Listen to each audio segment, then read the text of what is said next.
Assalamu alaikum wa rahmatullahi wa barakatuh. Hamjambo. Jana nimekwenda kwa daktari na mshipa kidogo unasumbua hapa hivi. Akaorder ultrasound kuangalia kama niko na blood clot, lakini nilikuwa nakafanya hiyo ikawa niko sawa, lakini bado akasema labda kuna mshipa. Sasa baada ya muda mfupi akaniambia ushapigwa chanjo ya pneumonia. Nikasema chanjo ya pneumonia nilikwenda kupigwa, lakini iko na nguruwe. Iko na products na nguruwe. Basi akasema kweli, labda wacha niangalie. Sasa akacheck akasema kuna moja haina product ya nguruwe, kama nitakubali. Kama sawa, hiyo ni chanjo ama vaccination. Basi akanidunga, nikatoka pale hospitali kwa niko sawa, nikazunguka.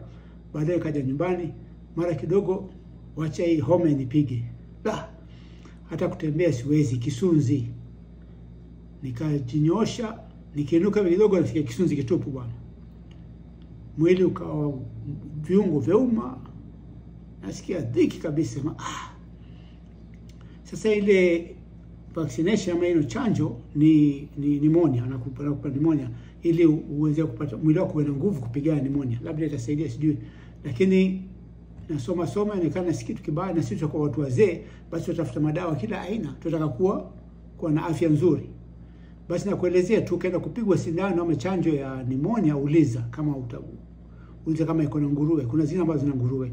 Basi mpaka wakati mwingine, wa alaikum salam wa rahmatullahi wa barakatuh. Nasikia vizuri kidogo sasa, lakini bado viungo vyauma. Asante.